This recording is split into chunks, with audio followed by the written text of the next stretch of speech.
খুব কৃপণ ছিল। ওর বাড়ি হয়তো কেসমত গোয়ালবেড়িয়ায়। ও ফকির গেলেও ভিক্ষে দিত না বাবা। সব সময় ফকির এসে বলছে, মা দুটো ভিক্ষে দাও। বলছে আজকের বাসি গায়ে আছি, এখন গোসল করিনি, ফিরে যাও। 2-4 দিন পরে ফকিরটা এসে বলছে, ও মা আজ দুটো ভিক্ষে দাও। বলছি এই গোবরে হাত দিলাম তো, তুমি অন্য বাড়ি যাও। প্রতিদিন অজুহাত বাহানা করছে। ফকির বলছি খুব বেয়াদব মেয়ে তো, খুব বকিল দেবে না, আর ওর বাড়িতে আজ না নিয়ে যাব না। তো ফকির বলছে, তখন ফকির বলছে, ও মা তো চাল দিতে হবে না, তুই 1 মুঠো ছাই আমার ব্যাগে দে। মেয়েটা বলছে, ছাই আবার দান করা হয়? বলে, দান তো ছাই তো দান করা হয় না, তবে ছাই দিয়ে তো দেওয়ার অভ্যাস হোক, হাতটা সরু। জি, তো কেসমত গোয়ালবেড়িয়ার ভাই এমন নেই যে দাও আর না দাও অন্তত আমাকে নামার জন্য বলে দাও, 10,000 টাকা দেব, বলার অভ্যাস হোক, হাতটা সরু। কি গো, কি আর বলবো বলো?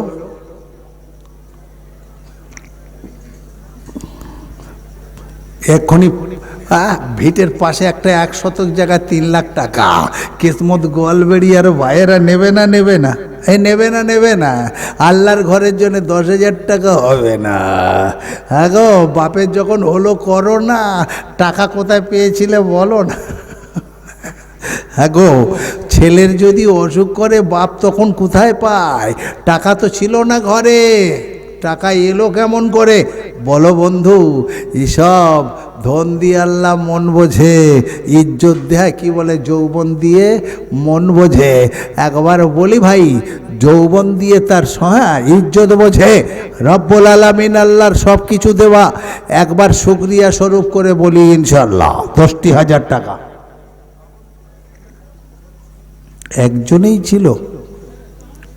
জি, একটা পুকুর ছেঁচে দেখা যাচ্ছে 10 কেজি মাছ, একটা মাছ। ভাবছে জোড়া ছিল, তারপরে দেখছে না রে বাবা, একটাই হলো। একটাই মাছ ছিল। পুরো কিসমত গোয়ালবেড়িয়ায় শুধু হাবিবুল ভাই একাই 10,000 টাকা দেবার মতো যোগ্য। নাকি দেখছেন পাশের কেউ 10,000 বলুক, আপনি 15,000 বলবেন, যেটা পরে পরে হয়ে থাকে। টাকা দিলে কমিটির লোক নষ্ট করে দিতে পারে। জি, একবার বলুন দেখি, 20 বস্তা ওই পুট্টি লাগবে। 1 বস্তা পুট্টি কত দাম গো? এখন কত করে হয়েছে বলুন? 10 বস্তা পুট্টি দেবেন, টাকা লাগবে না, পুট্টিটা কিনে পাঠিয়ে দেবেন। এরকম একজন ভাই তোমার সঙ্গে মুসাফা করতে যাই, একবার বলো ইনশাআল্লাহ। 10 বস্তা পুট্টি দেবেন। এতগুলো আল্লাহর বান্দার ভিতর থেকে আছেন কোনো মা, আছেন কোনো বোন, একবার বলবেন ইনশাআল্লাহ 10 বস্তা পুট্টি আমি দিয়ে দেবো এখন। আগো যখন কাজ হবে দেবেন, এখনই না দেন, তাড়াতাড়ি বলুন। 10 বস্তা পুট্টি, দুজন বলবেন 10 বস্তা করে পুট্টি দেবেন। 1 বস্তা পুট্টি মনে হচ্ছে 800 টাকা। একবার বলি ইনশাআল্লাহ 10 বস্তা পুট্টি গো। নিজের ঘরে মেজে হচ্ছে, নিজের ঘরে পাথর লাগানো হচ্ছে, আল্লাহর ঘরের দেয়ালটা পুট্টি লাগানো হবে। একবার বলো মমিন, একবার বলো। আমি একটা ঠিকানা দিচ্ছি, গিয়ে ঠিকানাটা দেখে আসবে। ডায়মন্ড হারবার থেকে বাস চড়ে নৈনান নামবে, আর নৈনান থেকে একটু হেঁটে গিয়ে একটু সামনেই দেখবে নদী আছে। হুগলি, ওই নদীটা টপকেই ওপারে দেখবে শ্যামনগর, থানাও শ্যামনগর, গ্রামটাও শ্যামনগর। ওই গ্রামে একজনও মুসলমান নাই, 3 কিলোমিটারের ভিতরে কোনো মুসলিম মহল্লা নাই, একজনের বাসও নাই। হিন্দু ভাইদের উঠোনে একটা গায়েবী মসজিদ আছে, মাথা উঁচু করে 1000 বছর ধরে। বাবরি মসজিদ ভেঙে দিল উত্তরপ্রদেশের হিন্দুরা। আজকের পশ্চিমবাংলার হিন্দুরা কেমন দেখুন, 1000 বছর ধরে রেখেছে একটা মসজিদ, গায়েবী মসজিদ। সেখানে জলসা করতে আমাকে নিয়ে যাওয়া হয়েছিল। সে এক অদ্ভুত ব্যাপার। তো যাক আমার প্রাণের ভাই, আমি অবাক হয়ে গেলাম, এই মসজিদটা এইরকম রংচঙে হয়ে আছে কেমন করে? এখানে তো কোনো মুসলমান নাই। মাটিটার সঙ্গে একদম লেভেল সমান, মসজিদটা হিন্দু ছেলেরা বল টল খেলে, ক্রিকেট খেলে, যখন ভিতরে যায় জুতো খুলে ভিতরে যায়, কোনো ক্ষতি করে না। কেন? রব্বুল আলামিন আল্লাহ ওই মসজিদটাকে ওইভাবে অক্ষত রেখেছেন। কেমন করে? বলে হিন্দু মুসলমান এই মসজিদে সবাই মানসিক করে, যে যা মানত করে সেটা তার ফোরে। এই যে একটা আতঙ্ক আছে, এটা জীবিত, একদম এটা জীবিত পীর। তাহলে এইভাবে এত রংচঙে কি করে আছে রাজরাজাদের স্মৃতি। আজকের পশ্চিমবাংলার বুকে হাওড়া জেলার শ্যামপুরে আমি অবাক হয়ে যাচ্ছিলাম। আমি সেইখানে সেদিন বললাম ইনশাল্লাহ এই মসজিদের নামাজ শুরু করাবো। সেদিন আমি বলিনি কে আছেন 10,000 টাকা দিন। আল্লাহর কসম প্রথম একটা কমিটি তৈরি করতে করার চিন্তা করলাম। সেক্রেটারি একজন কলকাতা হাইকোর্টের অ্যাডভোকেট, একদম মসজিদের পাশে হিন্দু ভাই, মসজিদের সেক্রেটারি তাকেই বানাইয়ে দিলাম। সেই সব জানে মসজিদের রহস্য, কাগজপত্র অন্য কোনো মুসলমানরাই জানে না। প্রায় 37-38 জনকে হাত তুলে সেদিন জলসায় বললাম টাকা চাই না ভাই, আশেপাশে 3-4 কিলোমিটারের মধ্যে যাদের বাড়ি একবার হাত তুলে বলো জুমার নামাজটা এইখানে পড়বে। তুমি যতদিন বাঁচবে, খুব প্রয়োজন না হলে অন্য জায়গায় জুমা পড়বে না, সাইকেলে বাইকে এসে এইখানে নামাজ পড়বে। 37-38টা হাত সেদিন পেয়েছিলাম। মানসিক মানত যা পড়ে একটা মুসলিম বুড়ি মেয়ে ছেলে সেগুলো উদ্ধার করে। মাল নেবার সময় সকলে আছে না, ও ঝাঁটপাট দেয়, পোঁচাপুচি করে। আমি বললাম বুড়িমা টাকা সব তোমার দেব না, এবার হাফ টাকা আর দিতে হবে কমিটির হাতে। হ্যাঁ, একটা ইমামকে বললাম 5 ওয়াক্ত আজান দেবে, ঘরে চলে যাবে, নিজে নামাজ পড়ে এখানে চলে যাবে।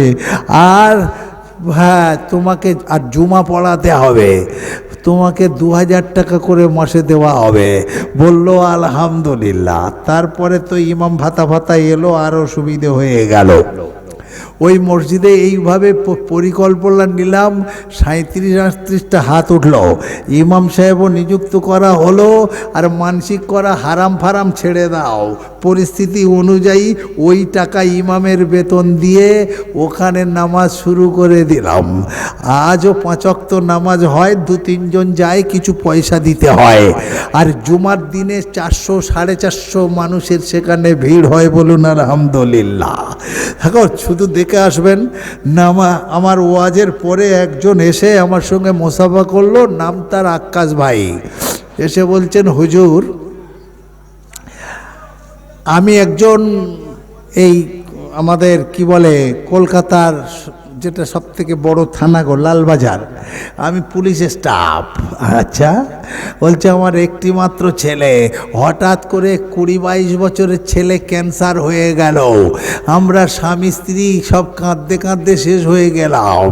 তারপরে ছুটি নিয়ে প্রায় 5-6 মাস আমরা ওকে বোম্বাইয়ে ওই কি বলে ক্যান্সারের সব থেকে বিশেষ জায়গায় চিকিৎসা করাতে গেলাম। যত দিন যায় উন্নতির জায়গায় অবনতি হয়। হঠাৎ ডাক্তার আমাকে বলে দিল এবার এখানে থাকলে মরা বডি নিয়ে যেতে হবে, অনেক কষ্ট হবে, তার থেকে 2-3 দিন আগে চলে যান। আমরা কাঁদতে কাঁদতে রিজার্ভেশন করে ছেলেরাকে নিয়ে চলে এলাম। হাওড়াতে নামার পরে বাড়ি ফিরবো, আমাদের কান্না দেখে অনেক মানুষ ঘিরে গেল। কি হয়েছে? ও ছেলের এই অবস্থা, আমাদের আর কেউ নাই। তখন কিছু মানুষ বলল ফেলে দিবি কেন মৌলভী সাহেবের দে গো। বলছে সেই তো মরে যাবে, ঘরে নিয়ে কি করবে? ট্যাক্সি ধরো আর শ্যামপুরের ওই কি বলে গায়েবী মসজিদে মানসিক করো, ওখানে রাখো, সেরে যেতে পারে। অনেকে সেরেছে। হুজুর ট্যাক্সি করলাম, একটা লোক ভাড়া করলাম, 40 দিনের নিয়ত করে এই মসজিদে শুইয়ে রাখলাম। আর ওকে বললাম ঠিক মতো ওকে দেখভাল করবি, রেগুলার অফিস করি, ডিউটি করি, রাত্রিরে ছেলের সঙ্গে দেখা করি। হুজুর এই করতে করতে 40 দিন পরে আমার ছেলে সম্পূর্ণ সুস্থ হয়ে গেছে, বলুন সুবহানাল্লাহ। আমি লাখ লাখ টাকা খরচ করেছি, ছেলে আরো অসুস্থ হয়ে পড়েছিল, আমি সেই জন্যই বললাম যে আল্লাহর ঘরে আমার ছেলে সুস্থ হয়েছে, এই আল্লাহর ঘরে বালি খসে পড়ছে, এটা ঠিক হবে না। আমি সঙ্গে সঙ্গে মিস্ত্রি লাগালাম, আর দেখুন টোটালটা ছাড়িয়ে নতুন করে প্লাস্টার করে রংচং করে এইভাবে সাজিয়ে দিলাম। তখন বলছে আমার খরচ হয়েছে 80,000 টাকা। দেখে আসবেন মিথ্যে বলছি কি সত্যি বলছি। আপনি শুধু নৈনান নেবে, নদী পার হয়ে বলবেন গায়েবী মসজিদে যাব, এক ঘরও মুসলমান নাই। সেই মসজিদ যদি অত চংচঙে হতে পারে, আমরা একটা গ্রাম মিলে একটা মসজিদকে এত সুন্দর করতে পারবো না? এই রকম রোগে পড়লে তবে কি মানসিক করবেন, আল্লাহর ঘর হেফাজত করবেন? বিপদ আপদ আসার আগে আগে আল্লাহর ঘরটাকে আরো ভালো করে সাজাই। বলি ভাই 10,000 টাকা মাত্র চাই, 10 বস্তা পুট্টি চাই। নাই কোনো ভাই? জি, কেন হবে না গো? এখনকার সময় কোন গ্রামে অভাব আছে? আলহামদুলিল্লাহ। কি বলছেন? এই তো দোয়া করুন। দেখছেন, হ্যাঁ, পাশেই বসে আছেন। কি নাম বাবাজি? ও, আপনাকে তো চিনি, খেয়াল করিনি। জনাব হাজি জয়নাল আবেদিন সাহেব, বলুন নারে তাকবীর, নারে তাকবীর। হাজি জয়নাল আবেদিন সাহেব 10 বস্তা পুট্টি দিয়ে দেবেন। ওই রব্বুল আলামিন আল্লাহ কিয়ামতে হাজি সাহেবের জন্য করে দিও ভারী নেকির পাল্লা। 10 বস্তা পুট্টির ওয়াদা করলেন তিনি, আজ কিয়ামতে তার মাথায় পরিয়ে দিও তুমি নূরের তাজ। দোয়া করি তোমারও দরবারে খাস রহমত নাজিল করো তুমি হাজি সাহেবের সংসারে।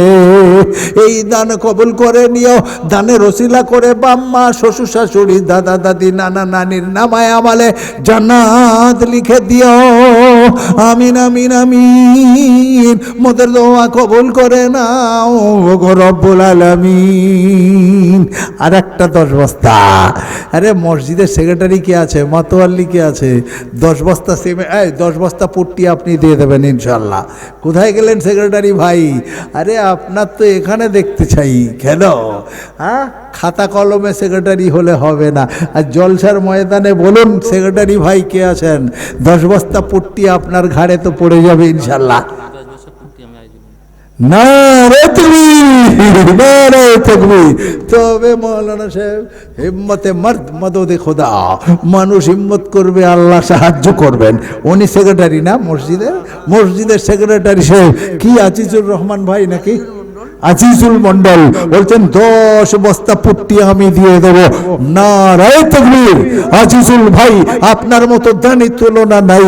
আপনার জন্য আল্লাহর কাছে আমি খাস করে দোয়া চাই, আল্লাহ আমার দোয়া কবুল করে নিও। আজিজুল মন্ডলের শরীর তুমি সুস্থ রেখে দিও, তার উপরে হয়ে যাও রাজি, তাকে তুমি বানিয়ে দিও হাজি। এই দানের ওসিলা করে এগানা বেগানা যারা গেছে মরে, নুরেতে দাও তাদের আমল নামা ভরে। আমিন আমিন আমিন। দুনিয়াতে মালদার বানিয়ে দাও ওগো রব্বুল আলামিন। বলি ভাই 20 বস্তা মাটি লাগবে, এমন কোন ভাই আছেন যিনি বলবেন 10 বস্তা দিয়ে দেবেন?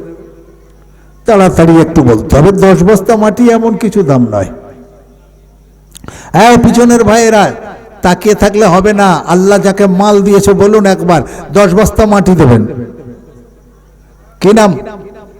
সাদেক মন্ডল। নারে তাকবীর, নারে তাকবীর। ইয়ং ভাই যার তুলনা নাই, নাম তার সাদেক আলী। ওগো রব্বুল আলামিন আল্লাহ সাদেক আলী ভাইয়ের দান কবুল করে নিও। তিনি দিচ্ছেন 10 বস্তা মাটি। তার ঈমান করো খাঁটি, তার সংসার করো পরিপাটি। এই দানের ওসিলা করে যারা গেছে মরে, আল্লাহ কবুল করে নাও তুমি তাদের দানকে দয়া করে। আল্লাহ নেকিতে দাও তাদের আমল নামা ভরে। এলাহি রব্বানা, পূর্ণ করো সাদেক ভাইয়ের মনস্কামনা। খানায় কাবা না দেখিয়ে তার মৃত্যু দিও না। এই দান কবুল করে নিও, বিবি বাচ্চাদের তুমি সহি সালামতে রেখে দিও। 10 বস্তা মাটি করছেন দান, বিনিময়ে তার বাচ্চাকে বানিয়ে দিও তুমি হাফেজে কোরআন। এলাহি রব্বানা, এই দানের ওসিলা করে তার বাচ্চাকে বানিয়ে দিও হাক্কানি মাওলানা। আমিন আমিন আমিন। মোদের দোয়া কবুল করো ওগো রব্বুল আলামিন। আর একজন 10 বস্তা মাটি সব সামনেতে আসছে। পিছনে উঠে যাচ্ছেন কেন? আবার তো বক্তা আছে, ওয়াজও হবে রে ভাই, এখনই ওয়াজ শেষ হচ্ছে না। এমন কিছু নয় তো, সামান্য 1-2 লাখ টাকা সবাই মিলে দেবো, হয়ে যাবে ইনশাল্লাহ। 10 বস্তা মাটি আর একজন বলি নারে তাকবীর। আরশেদ মন্ডল বলেন জিন্দাবাদ, আরশেদ মন্ডল জিন্দাবাদ। ধন্য বাপের ধন্য সন্তান। 10 বস্তা মাটি আরশেদ ভাই করছেন দান, কবুল করে নাও গো আল্লাহ, তুমি তো রহিম রহমান। এই দান কবুল করে নিও, নিয়ত পূর্ণ করো, হায়াত দারাজ করো, রুজি রোজগারে বরকত দিও, মালে মাল মালদার বানিয়ে দিও। আমিন ও আমিন মাওলায়, আমিন ও আমিন। এই দানের ওসিলা করে তোমার ঘরটাকে সম্পূর্ণ করিয়ে নিও ওগো রব্বুল আলামিন। সুবহানাল্লাহ। এইবার বলতে চাই আমার প্রাণের বাবাজিরা, আমার মা আর বোনেরা, আপনারা বলুন, এবার আপনারা বলুন 5,000 টাকা দেবেন, এইরকম 2-4 জন বলুন, ইনশাআল্লাহ হয়ে যাবে। হ্যাঁ, 5,000 টাকা। আগো অজুর জায়গায় ইট লাগবে না? কতটা ইট লাগতে পারে? জি, সেট তৈরি হবে। ওতে ইট লাগবে তো? না, উপরে ইট লাগবে না, আর ওই পুরো মসজিদটা রং হবে। জি জি জি, উপরেও কাজ আছে অনেক বাকি। যাকে একটু টাকা দিই, 5,000 টাকা, 2,000 টাকা, যার যেমন আল্লাহ আওকাত দিয়েছেন আমি জানি না, আল্লাহ আছে তোমার জানা। বলি ভাই 5,000 টাকার দাতা, এই একজন বলি 5,000 টাকা। 5,000 টাকা দেবেন, দিয়ে আল্লাহর ঘরটাকে সুন্দর করে সাজিয়ে নেবেন রমজানের আগে, দেখি ইনশাআল্লাহ। এই বলুন ভাই 5,000 টাকা। কিসমত গোয়ালবেড়িয়ার ভাইয়েরা, একবার আল্লাহর ঘরটাকে সুন্দর করে সাজিয়ে দেখুন না, আল্লাহ আপনার মনস্কামনা পূর্ণ করেন কি না। ইনশাআল্লাহ দেখবেন ইনশাআল্লাহ। হ্যাঁ, রুজি রোজগারে বরকত হবে। প্রতি বছর দানের হাত বাড়াবেন, দেখবেন যোগ দিয়ার মানুষ এখন বেশিরভাগ যোগ দিয়ার মানুষগুলো কোটিপতি লাখপতি তো সবাই বটে। হ্যাঁ, তাই আগে খাওয়া হতো না। জিজ্ঞেস করবেন মাদ্রাসায় দান যেখান থেকে হলো, দান করতে করতে করতে করতে এখন তারা 5 লাখ টাকা করে দান করছে। তাহলে কত কত টাকার মালিক বলুন? একবার শুধু দেখে আসবেন, জলসায় 65-70 লক্ষ টাকা শুধু কালেকশন হয় আমার হাতে। তাহলে ভাবতে পেরেছেন কেন? নানান জায়গা থেকে এসে যোগ দিয়া নাম হয়ে গেল যোগ দিয়া। নানান জায়গাতে, নানান পাড়াতে, এখানে দেখবেন মসজিদে দান করবেন, আল্লাহ দানের ওসিলা করে আপনাকে দেবেন ইনশাল্লাহ মালদার করে।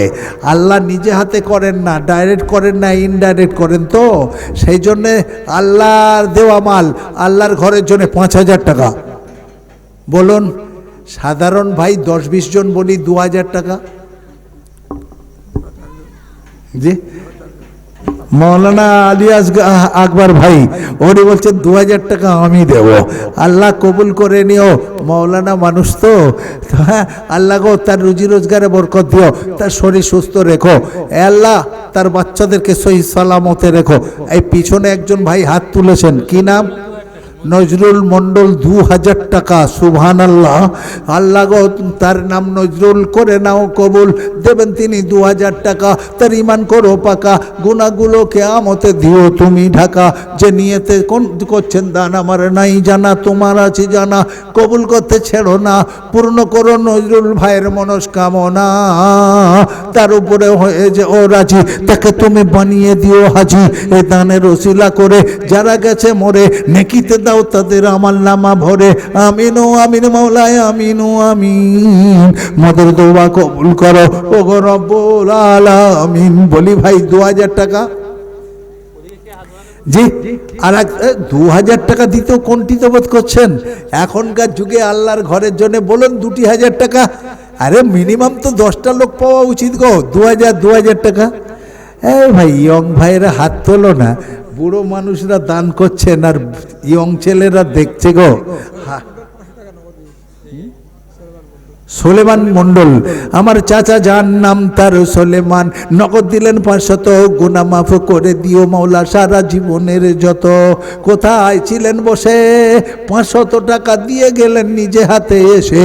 ওগো রব্বুল আলামিন আল্লাহ চাচাজির দান কবুল করে নিও, সংসারে তুমি বরকত নসিব করে দিও। সফুরা বিবি বলছে বুবু তোরা কিচ্ছু না দিবি, আমি দিচ্ছি 500, নগদ দিয়েছেন সফুরা মা 500, গুনাহ মাফ করে দিও মাওলা সারা জীবনের যত।